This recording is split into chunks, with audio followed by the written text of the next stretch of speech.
No, brief ones. Brief ones in Sukkot. Okay, first, you have to have a Sukkah. If you are a guy, you have to have a Sukkah, you need to sleep in your Sukkah. A woman does not need to sleep in a Sukkah, but men have to sleep in a Sukkah. Now, if it's raining, or it's just completely like a nightmare to be in your Sukkah,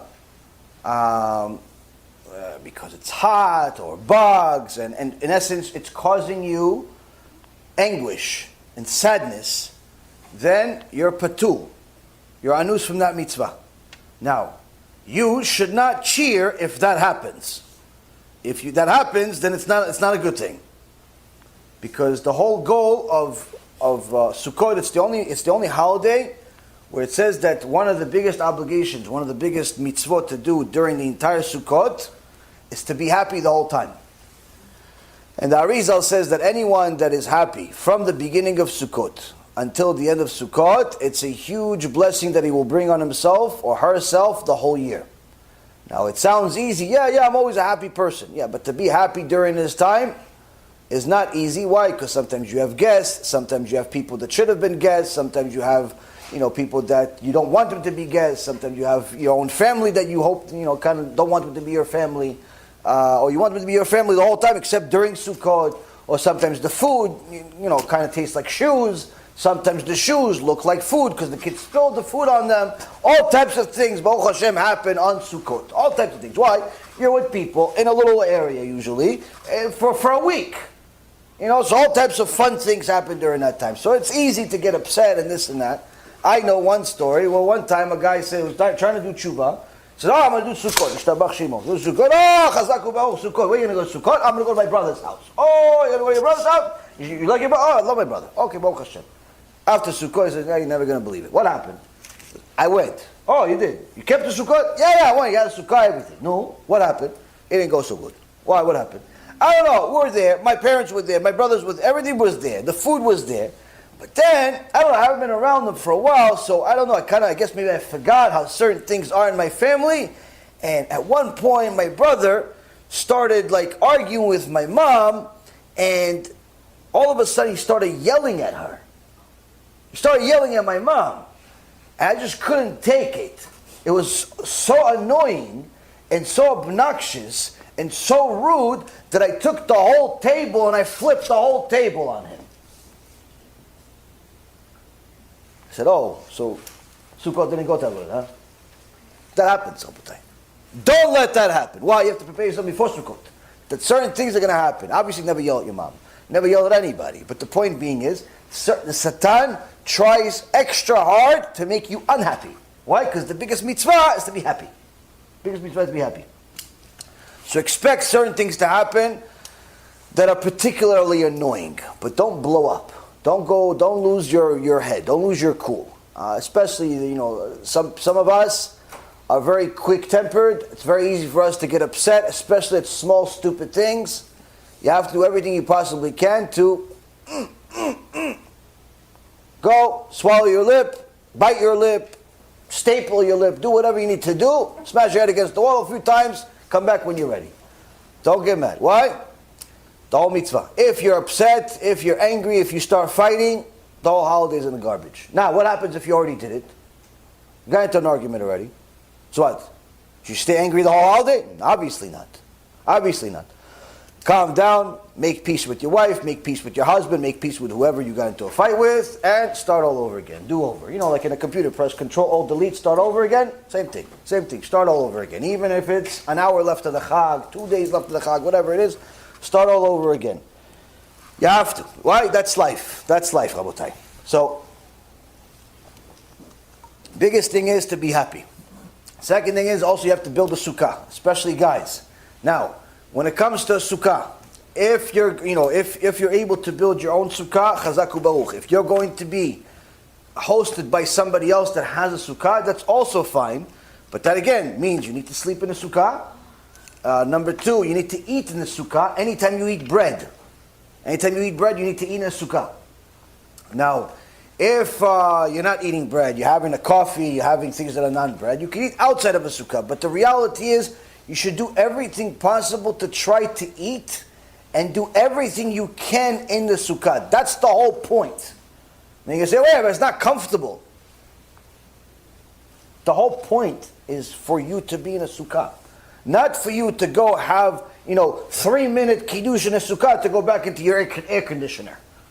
That's not the point. The whole point is to be in a Sukkah. Now, yes, of course, in certain places like Florida, it's very, very hot all year round.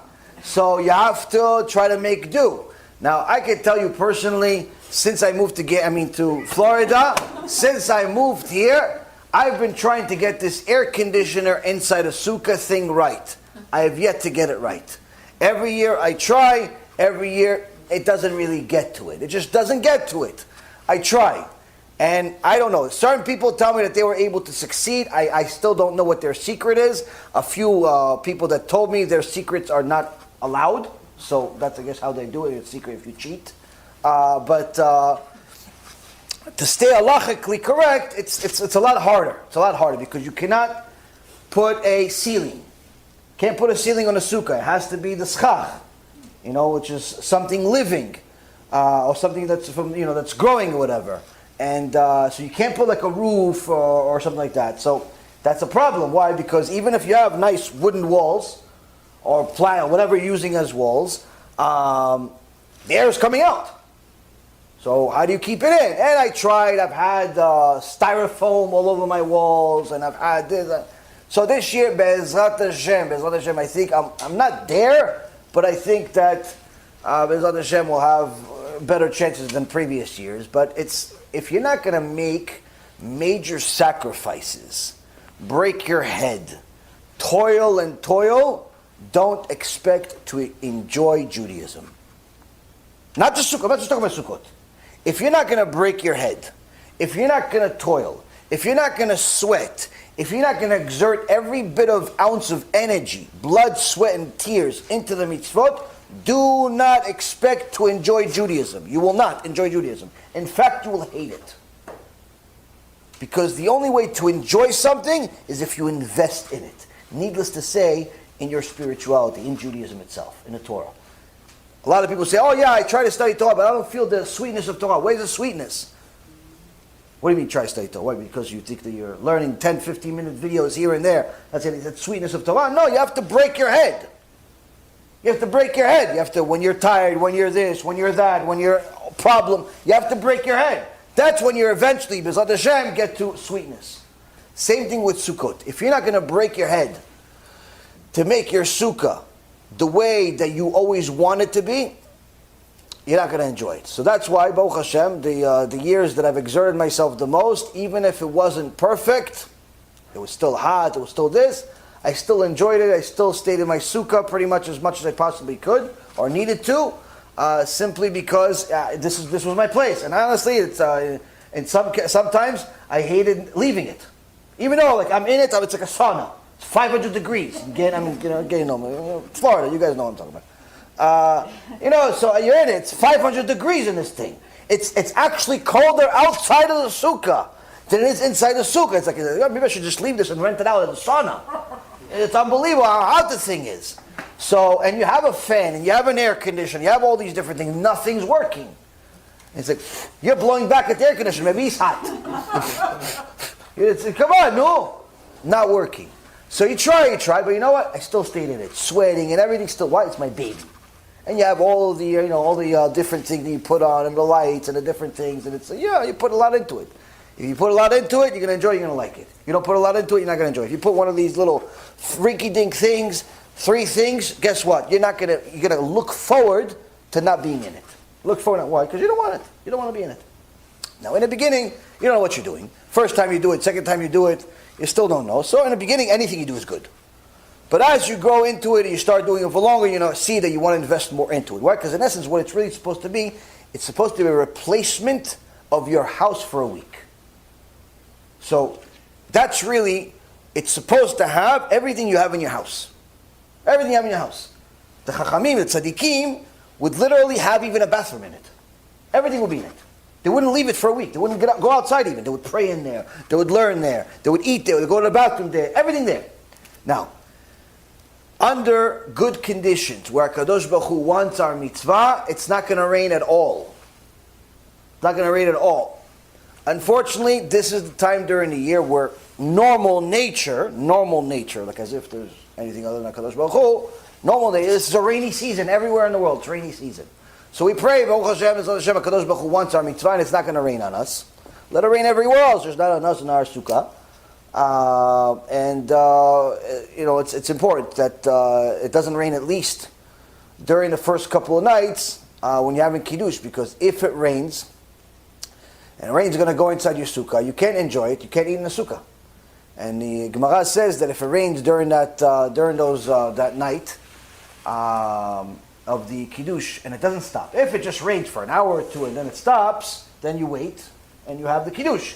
But if it's getting to the point where it's raining, and it's not planning, and it's not stopping already, it's getting to the point where it's going into the next day, you have to do the Kiddush inside the house, and that's it. And that's not a good sign if it's on the first night. Why? It means that Hashem doesn't want your mitzvah. So you shouldn't pray. Sometimes people pray, I can't, hopefully it rains so we can eat at home, it's much nicer in the house. No, don't pray for that. It's a very bad sign. Very bad sign. So, thing is that guys need to sleep in the Sukkah. Now, that's the second thing. The happiness, sleeping in a sukkah. Third thing is, you have to have the arba minim. You have to have the arba minim, the 4 minim.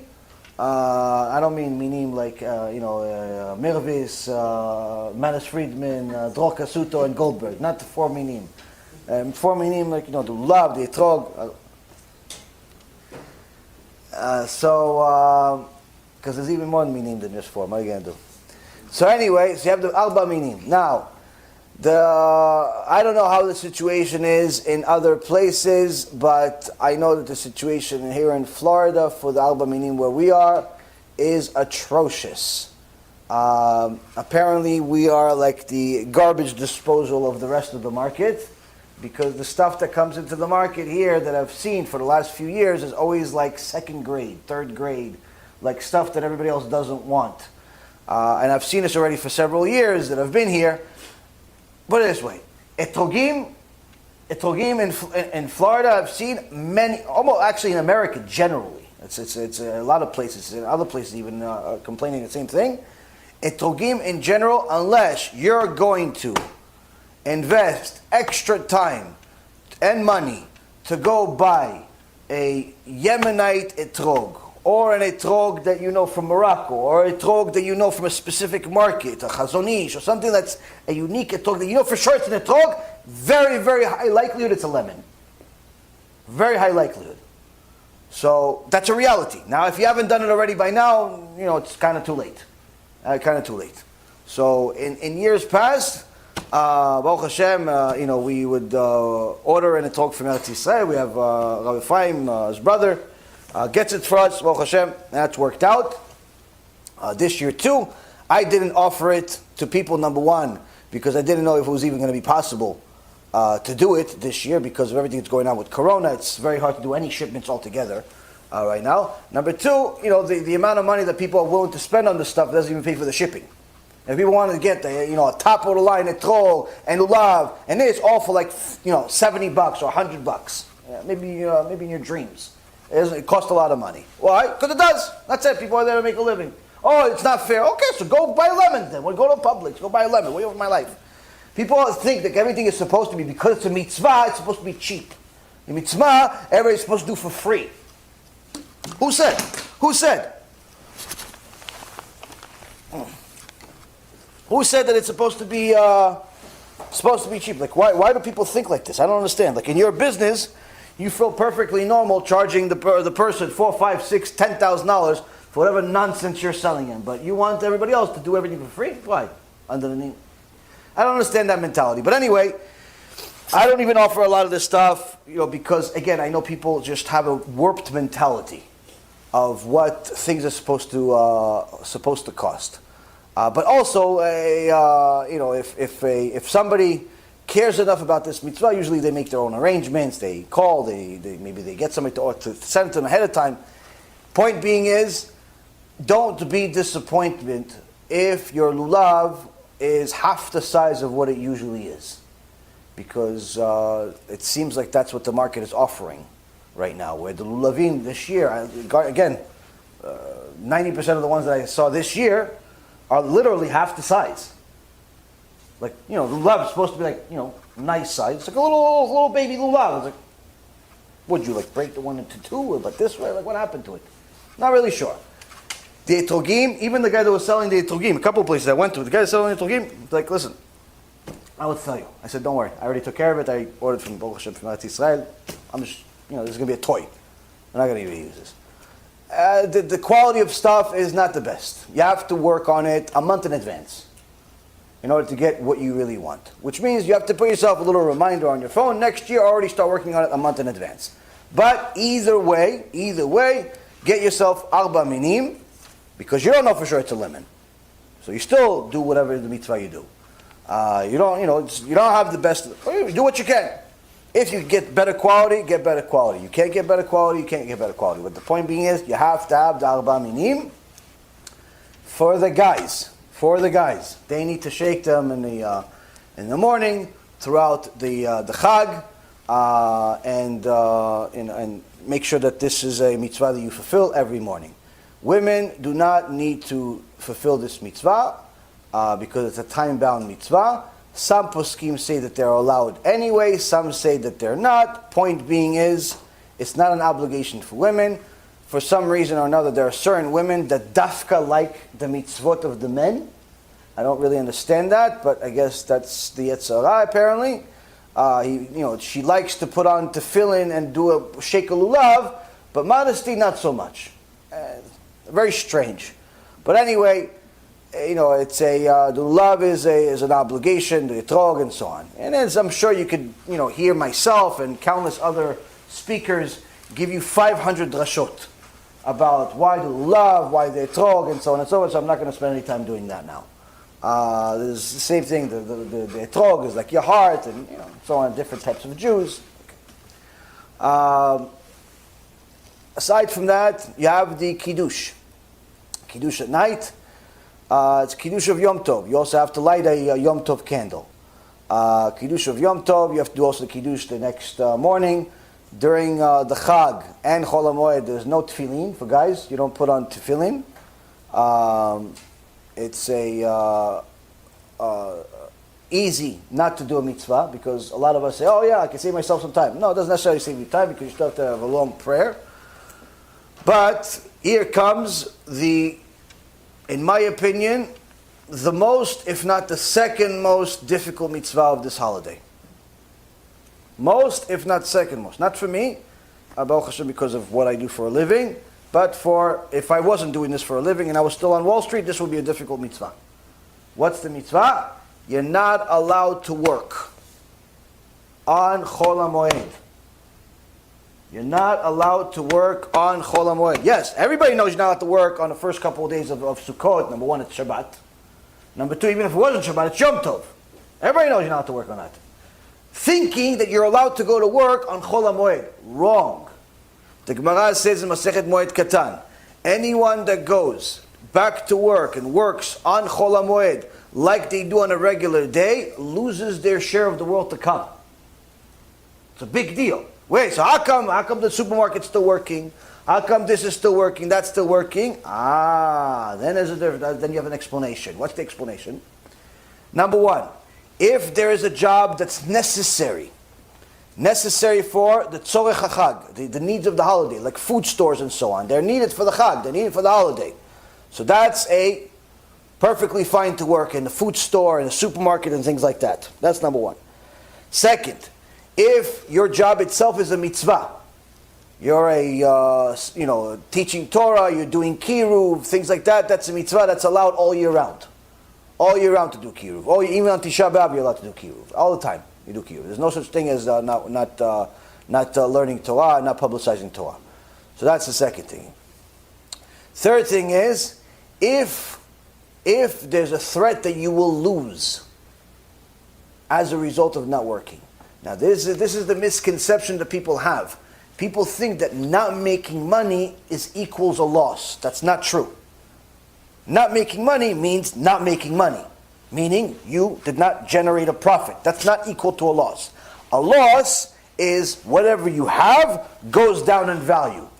I.e., now you have a job, boss says, if you don't show up during Chol HaMoed, you're fired. You don't have a job anymore. That's a loss.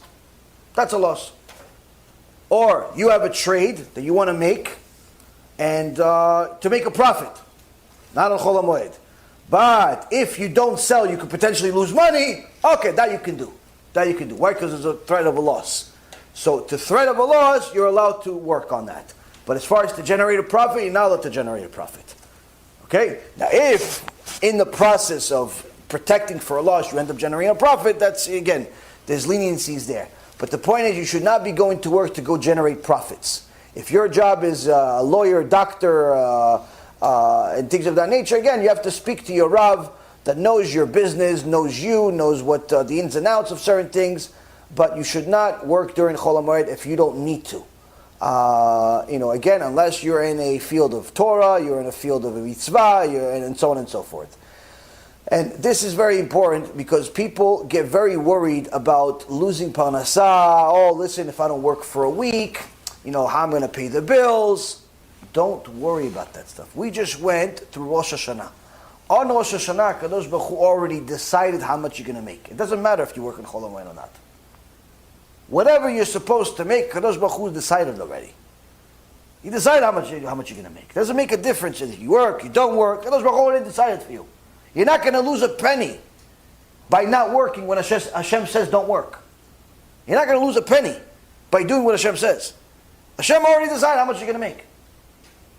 So, if a person has a difficult time having emunah, this is the time to get it.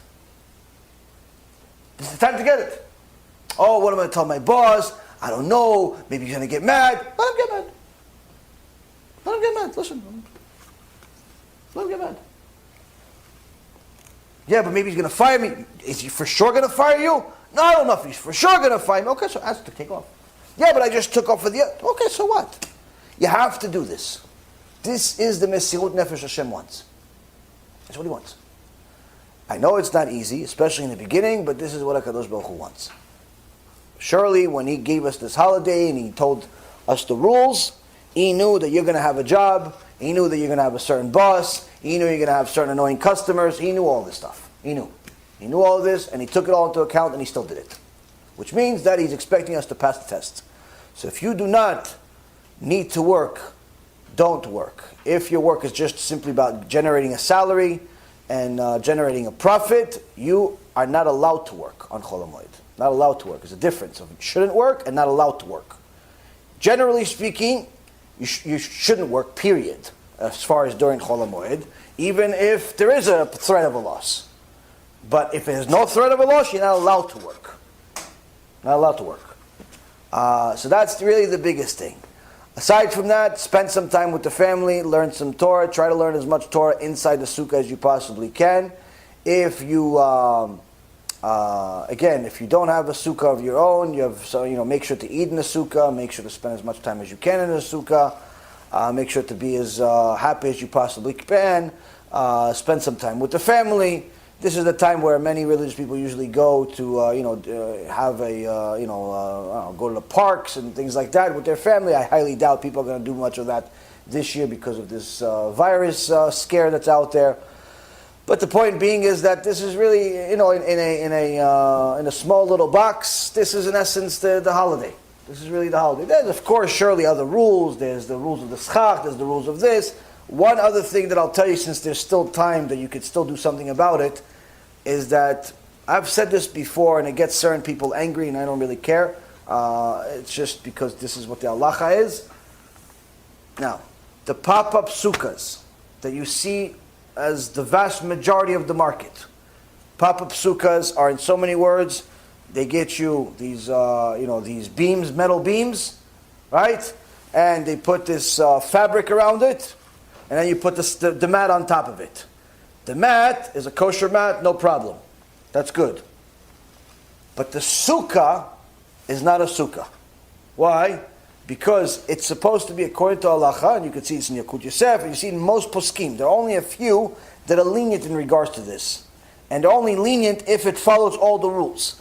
The walls of the sukkah are supposed to be like the walls of your house. Meaning, they're not supposed to move if there's standard wind. They're not supposed to move. So that fabric that you have around that sukkah, surely it moves. You go like that to it, and it moves. You put a little fan next to it, it moves. That means it's not a wall. That means you don't have a sukkah. You don't have a sukkah. The bracha you're making is bracha levatala. It's a sin. So if your whole sukkah is this fabric around it, it's not a sukkah. Now they're going to say to you, no, we're not using that wall as the wall. That fabric as the wall. We're using those strings. I've used those strings in the earlier times, and I can tell you from experience, they're not reliable. The strings are not reliable simply because unless you continuously tighten them throughout the holiday, they're going to loosen up and start moving a little bit. Second they move, you don't have a sukkah. So why play with fire here? You're already taught to build this little empire of yours. Why? Get yourself some walls. Go to Home Depot. Go to Lowe's. Go to, to the wood shop or something. Go somewhere. Get yourself some pieces of wood. You can either get the fences, 3 feet tall, like you got in your sukkah. Your whole sukkah is made of that. Those fences, put it around the 3 walls. You got a sukkah. It doesn't have to go all the way to the ceiling. Just about 3 feet from the ground. 3 feet. Now, if you're handy, and perhaps they ran out of those fences, because everybody hears my shiurim, and you're going to see, Walmart and Costco and everybody run out of fences and everything. Say, Yaron Reuven said fences. That's it. Sold out. Okay. So after everybody's sold out, what do? Get yourself either a 2x4s or something with metal beam, or even a wire. But you have to have 3 of them, and there has to be a separation between them. That's less than 2 amot, something like that. I'll give you the exact measurements. I don't remember the measurements off the top of my head. Between them, where if there's one amma, I think it's 80 centimeters. Between them, if the separation is below that, then it's that empty space that's between them is not considered empty space. It's considered as if it's a wall. That's in essence what those strings are relying on, that there is a space between them. But it has to be something solid. That's my point.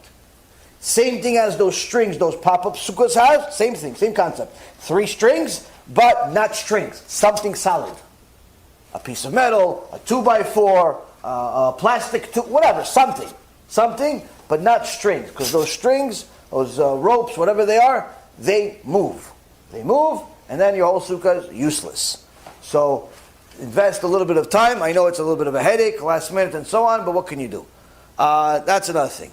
Another thing on the sukkah is, again, like I said before, it has to be like your house. Meaning, if you have a fancy house, your sukkah better be fancy. So how much time do you have? Not much. You have tonight after the shiur, and you have tomorrow to fancy up your sukkah. All these different things. Put whatever you want in it. Put a couch in it if you want. Put, bells and whistles. Put whatever you want. Point is, make it a nice place. Make it a place you want to be in. Don't make it like one of those places where you can't wait to get out of it. So that means that you have to spend a little bit more money on this than you would typically expect. When a person thinks that, getting deals on the holidays is the most important thing, surely their sukkah is going to be like a toilet. This is not a time to get deals. It's a time to use the money that HaKadosh Baruch Hu gave you to spend it on the mitzvah. If you're not going to spend money on mitzvot, what are you going to spend it on? Yeah. But isn't it supposed to remind us of the tents in the desert? Supposed to remind you of the tent? What, you think the tents in the desert were suffering? I wish I lived in a tent in the desert. I wish that we lived in a tent in the desert. Tents in the desert, shtabach shimo. Tents in the desert, imagine. Now, I'm not going to ask you any personal questions like how many times you take a shower and how many times you wash your clothes. But imagine you didn't have to take a shower for 40 years. But you were always clean. Imagine you never had to go to the bathroom once for 40 years because you're always clean. Imagine you never had to cook because the food arrived at your house, right at your door, and it was always exactly the best possible flavor that you were thinking of at all times. Imagine life was so comfortable, your feet never hit the ground because you were on a cloud. You were on a cloud for 40 years. Imagine you didn't have to change your clothes for 40 years, but it was always pristine clean. Pristine clean, meaning it was washed while it's on you. While it's on you. Yeah, but you're a little boy, then you're going to be a big boy. How? It's growing with you. The desert, Rabotai, don't make anybody fool you. The desert was not the desert of today. There's scorpions and snakes and Hashem Yishmor if you're going to make it, it's hot. The desert was Gan Eden. Gan Eden. Am Yisrael lived in Gan Eden for 40 years. Gan Eden for 40 years. Only reason why Kadosh Baruch Hu put it in a desert and not, let's say, in Tel Aviv, Hashem Yishmor, or in some other place like that, is because He wanted us removed from the whole world in order for us to focus on Torah for 40 years. Focus on Torah. So the tents that we had, the place that we had in the desert were very nice, very comfortable, not hot at all, and beautiful. Nice. I wish I lived there right now. So imagine not having to go to the bathroom before. Just that alone is enough. But the thing is, so again, as far as the Sukkah, yes, it's in memory of the tents and so on, but not in a negative sense. Not in a negative sense, but rather in a positive sense where it's outside of the norm. We're separating from our norm, from our mundane, okay, to go focus only on Hashem for a week.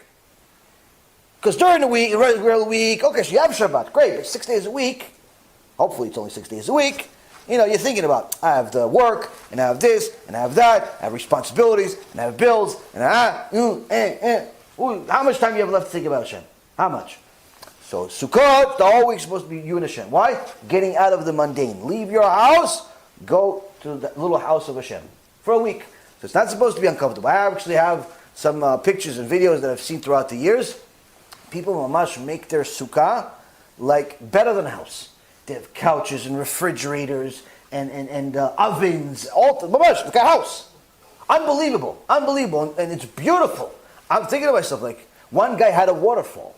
He had a waterfall inside his sukkah. I wish I was handy to do that. But people really invest their time and energy into their sukkot when they understand the value of a mitzvah. Now, of course, it takes time, it takes money, it takes effort, and that's my whole point. The more you invest into the mitzvot, the more you're going to enjoy them. The less you invest, the less you're going to enjoy them. In a little box, this is in essence the Sukkot. I'm sure there's a million other rules that I'm not mentioning, but this is it. If there's anything specific you guys have asked about it, we can go over it, but I think it's enough about the topic. Anything else that I'm missing? V'samachta b'chagecha is the biggest obligation. You have to be happy on the holiday. That's the biggest thing. Also, if you're going to go and eat, surely you guys only eat kosher, and anyone that's watching only eats kosher, so you don't have to worry about if it's a kosher place you're going to eat at. Usually the kosher places, if they're open, they have little sukkot that you could eat in their places. So many of them have little sukkot, so you can eat in those places. But if you're not eating bread, then you don't need to eat in the sukkah. You don't eat in the sukkah.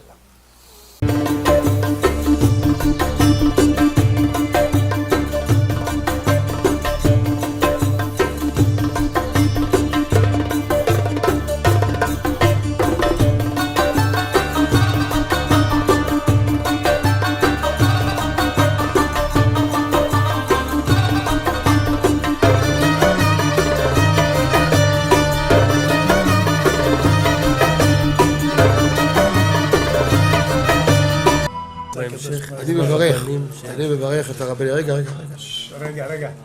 אני מברך את הרבנים, הרב ירון ראובן, הרב אפרים כחלון, ראשי ארגון בעזרת השם, שהלכו בפי עליון, שעלו מעלה, יהיה להם ברכה והצלחה, הקדוש ברוך הוא ימלא בישועות ליבם לטובה ולברכה, שבכל מה שיפנו ישכילו ויצליחו. יזכו לעשות כאלה וכאלה. הודיעו תורה לאדירה, אמן ואמן. בעזרת השם רשת בכל הארץ. הוא היהודי הזה, הוא היה מיליונר, סגר את כל הביזנס, אמר אני משקיע פה בעולמה של תורה. איפה הוא גר? בפלורידה. פלורידה. איפה זה פלורידה? באמריקה.